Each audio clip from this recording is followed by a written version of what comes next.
पर am news की team देखी आई है वर्लम चर्च के पास, जहां पे वार्ड नंबर 35 में दीपक मोरे जी हैं। दीपक मोरे जी के अभी थोड़ा देर पहले इनके प्रशंसकों के, इनके साथियों की हमने इंटरव्यू लिया, जिसमें आपने जाना कि उन्होंने किस तरह से इनके साथ लगे हैं और किस तरह से इनका ख्याल रखते हैं और हमेशा इनके साथ रहने का बोलते हैं ना, साथ रहने के लिए कसम खाए हुए हैं। तो अभी दीपक जी से जानते हैं कि क्यों इतने इनके प्रशंसक हैं, क्यों इतने लोग इनको चाहने वाले हैं। दीपक जी, सबसे पहले तो मैंने अभी आपके लोगों का इंटरव्यू लिया, इसमें देखा कि आपके चाहने वाले बहुत है, ऐसा क्यों? मैं एक्शन न्यूज को पहले नमस्कार करता हूँ। मेरी शुरुआत भारतीय विद्यार्थी सेना से हुआ, कॉलेज टाइम से शुरुआत हुआ है। आज 25 साल से मैं शिवसेना उद्धव बालासाहेब ठाकरे पक्ष में काम कर रहा हूँ। जमीन से जुड़ा हुआ कार्य करता हूँ। मैं हमेशा ह्यूमैनिटी में बिलीव करता हूँ, दोस्ती पे बिलीव करता हूँ, और उस नेचर की वजह से सब जुड़ते जा रहे हैं। आप अपने वार्ड में जगह जगह पे जा रहे हैं, तो किस तरह की समस्याएं लोग आपसे बोलते हैं कि इसको आप जरूर इसको ध्यान रखिएगा जब आप जीत के आइएगा? तो मेरा जन्म इसी कॉलोनी से है, इस प्रभाग से मैं बहुत सारा समय से वाकिफ हूँ। जो 25 साल पहले की जो कॉलोनी थी, मतलब मैं जब से शुरुआत किया, हमारे बेटो साहब थे, एंथनी बेटो जी, कॉलोनी को बनते हुए मैंने देखा है, एरिया को बढ़ते हुए मैंने देखा है। तो जो तकलीफ तभी से है, वो आज 20 साल के बाद भी तकलीफ वहीं पे है। कोई सुधारना नहीं हुआ है, कोई विकास नहीं हुआ है।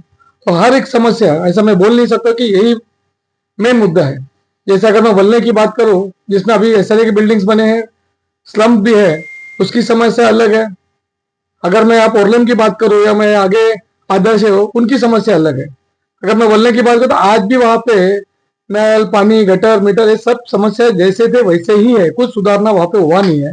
तो पहले मैं उस कॉलोनी के लिए वहां पे परिवर्तन लाना चाहूंगा। आज जो लोग जो चीज से परेशान है वो चीज पे मैं काम करना चाहूंगा। अब अगर हम आगे आते हैं, ओरलेम देखो या जो आदर्श देखो, जो डेवलप चीज है, वहां पे ट्रैफिक सबसे बड़ी समस्या है। एयर में पोल्यूशन बहुत सारा हो गया। आज देखेंगे जो इस सबसे रास्ते के काम चल रहे हैं, जो खुदाई चल रही है वगैरह, तो उससे जो सीमेंट जो डस्ट हो रहा है, जो लोगों का आरोग्य पर जो इफेक्ट हो रहा है, उसके ऊपर काम करना है।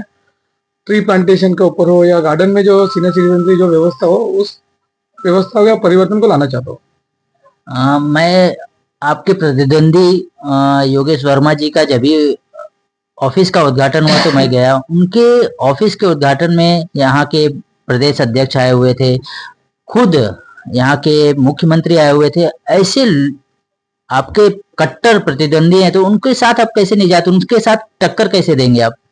देखिए, योगेश वर्मा जी जो स्थानिक नहीं है, जो लोगों से जुड़े हुए नहीं है, वो आरएसएस, विश्व हिंदू परिषद के माध्यम से वो हमेशा ऊपर के लेवल में ही काम करता है। ऊपर क्या काम किया मुझे पता नहीं, काम ऊपर से हो नीचे से हो, काम लोगों का होना चाहिए होता है, लेकिन लोगों से उनका कुछ संपर्क नहीं है। आज जब से राजकारण निवडणूक इलेक्शन जो चालू हुआ है, तभी से लेके अभी तक मेरे प्रभाग में खासदार, आमदार, मंत्री, मुख्यमंत्री पूरे 9 दिन में हर दिन साउथ से अन्नामलाई, गोपाल शेट्टी जी, योगेश सागर जी, पीयूष गोयल और मुख्यमंत्री सब ठान मार के बैठे हैं। जो बीजेपी को जो इजी केक लगता था कि बाबा हमारा कैंडिडेट घूमेगा नहीं तो भी हम 5,000 वोट से 10,000 वोट से जीत के आएंगे, आज उनको जितना मुश्किल दिख रहा है, आज उनको हार दिख रहा है करके आज उन्हें मुख्यमंत्री से लेके मंत्री से लेके नामदार आमदार सबको लाना पड़ रहा है, क्योंकि लोगों की समस्या है उनको पता नहीं, प्रभाग का अभ्यास उनके पास नहीं है, और उनका जो एक नेचर है एरोगेंसी का, वो उनके कार्यकर्ता में भी नाराजगी बहुत है। आप उनके कार्यकर्ताओं से भी नाराजगी है, आपके अलग अलग जगह पे जाने से लोगों की भी नाराजगी आपको पता चल रही है। तो जब कार्यकर्ता और लोगों की नाराजगी एक होगी तो आपको लगता है आप जीत जाएंगे? 100% जीत पक्की है, क्योंकि जो वातावरण, जो परिवर्तन लोगों में आया है, इनके पास कोई मुद्दे नहीं है, इनका सिर्फ एक ही मुद्दा है, धार्मिक मुद्दा है। लोग इलेक्शन करते विकास के लिए, परिवर्तन के लिए, वो उनके मुद्दे में कहीं भी नहीं है। आप अगर मेरे जो ऑपोजिट है जो है, उनका एक ही मुद्दा है, राम मंदिर। राम मंदिर के अलावा उनके पास कोई भाषा नहीं है। राम मंदिर बनने में सबसे बड़ा श्रेय शिवसेना और श्रीमान बाला साहब ठाकरे जी का है। अगर बाला साहब ठाकरे जी अगर शुरुआत ही नहीं करते तो मंदिर पे कंस्ट्रक्शन नहीं होता था। लेकिन लोग अपेक्षा करता है कि हमारे इधर नल, पानी, गटर वो अपेक्षा करते हैं। आप देखें तो उन्होंने डोर टू डोर भी नहीं किया है। उन्हें ऐसा लगता है कि ये प्रभाग में सब गुजराती, उत्तर भारतीय लोग की संख्या ज्यादा है, उनके ऊपर में जीत क्या होगा, तो ऐसा कुछ ही नहीं है। हम डोर टू डोर लोगों के पास गए हैं, तो उनको ऐसा है कि जो उम्मीदवार हमारे पास नहीं है तो हमारा काम क्या करेगा करके वो नाराजगी भी उनके लिए बहुत है। जगह जगह पे यहाँ पे एसआरए से रिलेटेड समस्याएं हैं, उसके लिए आप क्या करेंगे? क्योंकि ये एसआरए से रिलेटेड आपके ही वार्ड के नहीं, मैं जहां भी इंटरव्यू के लिए जा रहा हूँ वहां पे सब जगह एसआरए से रिलेटेड समस्याएं हैं, उसके लिए आपका क्या कहना है? देखिए, प्रशासन हमेशा अच्छा काम करती है। प्रशासन चाहती है कि लोगों को झोपड़पट्टी मुक्त करे और सब सुविधा उनके घर तक पहुंचे। लेकिन क्या होता है कि मध्यम वर्ग भी नहीं, मध्यम वर्ग से नीचे होने के कारण जो मेंटेनेंस उनको करना चाहिए वो होता नहीं। तो मैं चाहूंगा जब भी महानगर पालिका में जीत के जाओ तो जो अम्यूनिटीज है, लोगों को जो मेंटेनेंस भर नहीं पा रहे हो, तो उनको सुविधा कैसे मिले और वहां का जो एसआरए का जो वातावरण है वो सुशोभीकरण कैसे हो, उसमें परिवर्तन कैसे हो, उसके लिए काम करेगा। आप अपनी पार्टी को बीएमसी चुनाव में कहाँ पे देखते हैं? हमारा महापौर बैठ रहा आपका माहौल बैठ रहा है, तो आप जब भी 15 तारीख को मतदाता वोट देने जाएंगे तो उनसे क्या अपील करना चाहेंगे?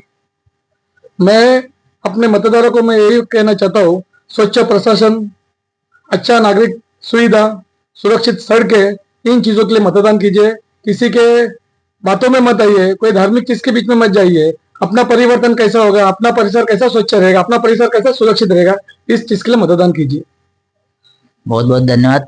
तो ये थे श्री दीपक मोरे जी, वार्ड 35 के, जिनका कहना है कि आप अपने स्थानीय लेवल के जो नेता हैं, स्थानीय लेवल के जो लोग हैं, उनको मतदान करिए, क्योंकि स्थानीय लोग जो हैं वो आपके रग रग से यहाँ पे क्या समस्याएं हैं, यहाँ पे क्या क्या प्रॉब्लम्स चल रहे हैं, उस प्रॉब्लम्स को कैसे सॉल्व किया जा सकता है उसके बारे में जानते हैं, ना कि कोई बाहर से आया हुआ व्यक्ति आपके प्रॉब्लम्स को जान सके। मैं कैमरामैन गौरव यादव के साथ कन्हैया लाल यादव, एएम न्यूज। आप लोगों का बहुत बहुत धन्यवाद। संदीप भाई, आपका क्या कहना है दीपक मोरे जी के लिए? कितना आप बोलते हैं ना, कितना लोगों से जुड़ा हुआ है दीपक जी का? दीपक जी तो 25 साल से ये शाखा पे बैठ के उन्होंने काम ही किया हुआ है। वो मेरे साथ विद्यार्थी सेना से जुड़े हुए, मैं उनके, उन्होंने, वो मेरे उपविभाग संगठक थे और मैं उनका शाखा संगठक था। विद्यार्थी की जो भी प्रॉब्लम होती थी वो सब दीपक भाई सोल्व करते थे। जैसे एडमिशन हुआ, जो भी बंदा हमारे यहाँ पे स्टूडेंट आता था तो वो उनका कैसा एडमिशन कहाँ पे होना है, एनएल जैसे कॉलेज में एडमिशन होना मुश्किल है, फिर भी वो अपने पहचान से, कुछ ना पोस्ट होने के बाद भी वो अपनी पहचान से कैसे भी वो स्टूडेंट का एडमिशन करा देते। वो कहाँ पे, दालमिया कॉलेज हुआ, सैलाब कॉलेज हुआ, ऐसे सब कॉलेज में उन्होंने कितने स्टूडेंट को एडमिशन करा के दिया हुआ है। ये भी सुनने में आया है कि काफी लोगों का एडमिशन दीपक भाई फ्री ऑफ कॉस्ट कराए हैं, अपने सिर्फ एक फोन कॉल से लोगों का एडमिशन हो जाता है। और उसके अलावा उनका अलग अलग तरह का सामाजिक कार्य रहता है, उन सामाजिक कार्यों के बारे में भी आप बताएंगे? मैं तो यही बात बोल रहा हूँ कि उनको चुनाव लड़ने का था क्योंकि उनको जनता की सेवा करना था मेन, तो नहीं तो चुनाव लड़ते ही नहीं थे, क्योंकि नगर सेवक का टेक लाना बहुत जरूरी था। वो नगर सेवक का टेक नहीं होने के बावजूद भी उन्होंने यहाँ के जितने भी मंडल हो उनको कभी भी उन्होंने दुख नहीं दिया है। मतलब जो भी है उनका, जो भी रहेगा वो करा देते, नवरात्रि हो या गणपति हो या कोई कुछ मदद के लिए भी यहाँ पे साके पे हमारे आता है तो वो भी उनको नाराज करके नहीं बैठते, हमेशा कुछ ना कुछ उन्होंने हेल्पफुल किया हुआ ही है 25 सालों से। एक शिवसैनिक होने के नाते आप लोगों से क्या अपील करेंगे कि 15 तारीख को क्या देखते हुए वोट करें? देखो, मैं तो एक ही बात बोलता है, उनसे खाली आप बात करोगे ना तो उनका नेचर का आपको पता चल जाएगा वो बंदा कैसा है। उनके नेचर से ही इतना अच्छा नेचर उनका सॉफ्ट है ना कि वो किसको भी नाराज वो नहीं देख सकते। तो मैं एक ही बात बोलना चाहता हूँ कि जनता को कि 15 तारीख को, 15 जनवरी को आप सब लोग मतदाता लोग अपना मत दो। और मैं तो चाहता हूँ दीपक मोरे जी को 2 नंबर पे बटन दबा के मशाल चिन्ह पे अपना मतदान करें। और कुछ भाई हैं, उनसे जानते हैं कि उनका क्या है। सर, आपका क्या मत है दीपक भाई के लिए, और किस तरह से आप लोग डोर टू डोर जाते हैं तो दीपक भाई के लिए लोगों का प्यार उमड़ता है? बघा, एक शिवसेना, मी एक जयेश चव्हाण, शिवसेना उद्धव बाळासाहेब ठाकरेचा शिवसैनिक। आज मी 25 वर्षापासून दीपक दादा बरोबर आहे एक लोकल कॅन्डिडेट आहे, एक समाजसेवक आहे. ज्यापूर्वी बाळासाहेबांनी शब्द दिला होता, समाजसेवा 80% आणि राजकारण 20% असा ते आपले दीपक मोरे आपले लोकल उमेदवार ते असाच त्यांचा चालू आहे. आज मी अनेक सोसायटीमध्ये गेलो, तिथे मी बघितला जसा जैन धर्म असू दे, गुजराती धर्म असू दे, त्याची आम्हाला ते काम करायची पद्धती बघून आम्हाला सांगितलं, आम्ही तुम्हाला ओळखताय, तुम्ही बऱ्याच जला आमच्या सोसायटीत आले, आम्हाला भेटले, आम्ही तुमच्या सोबत आहे. आणि समोरवाला जे 15 वाजून जे नगरसेवक असतील ते लोक कार्य करत नाही. हा शब्द मला ते लोकल कॅन्डिडेट आणि त्या लोकांसाठी मला सांगायला आला सोसायटीत. तुम्ही लोक त्या लोकांना काय आश्वासन दिलं की दीपक मोरे जेव्हा येईल तर ते काय काय करेल, पहिल्या प्रायोरिटी त्यांच्या काय होईल? बघा, तो पहिला तो एक शुद्ध पाणी, गटर वगैरे असेल, ते नाला वगैरे असेल, लोकांची जे समस्या आहे ते तिकडे सोसायटीत काही काम केले नाही, गल्लीत आहे जसं झोपडपट्टी असेल की आपले स्लम असेल, तिथे लोकांच्या 15 वर्षापासून काही काम झाला नाहीये. आपण एक समाजसेवक म्हणून दीपक भाईनी पिछला 20 वर्षापासून ते घरोघरी जाऊन लोकांची समस्या असेल शाखेत बसून तिथे घरी जातात, ते लोकांच्या कामे करतात. ते 15 तारीखला लोकांना तुम्ही काय आवाहन करतो? लोकल उमेदवार, लोकल कॅन्डिडेट, आज मी गुजराती आहे, लोकांची आमच्या बरोबर आहे, अनेक लोक जातीचे लोक आमच्या बरोबर आहे आणि आमचे उमेदवार श्री दीपक मोरे ते जिंकून येणार.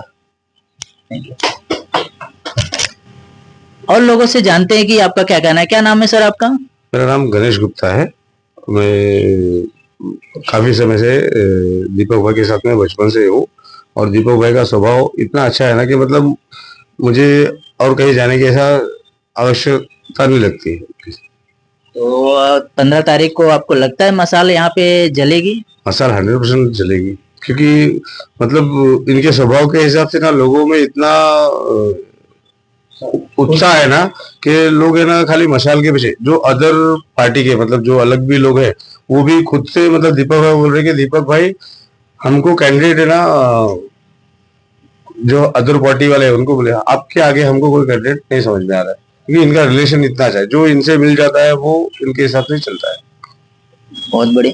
तो ये थे हमारे बीच दीपक भाई के चाहने वाले और दीपक भाई के साथ काम करने वाले. इन लोगों का कहना है कि वार्ड नंबर 35 में अभी तक ये जो बीजेपी का गढ़ कहा जाता है उसमें इस बार उस गढ़ को तोड़ के यहाँ पे मशाल जलेगी. दीपक भाई यहाँ पे आएंगे और यहाँ पे एक नया नगर सेवक मीन्स नई पार्टी का नगर सेवक लोगों को देखने का मिलेगा. मैं और लोगों से, आप लोगों का लास्ट में क्या कहना है?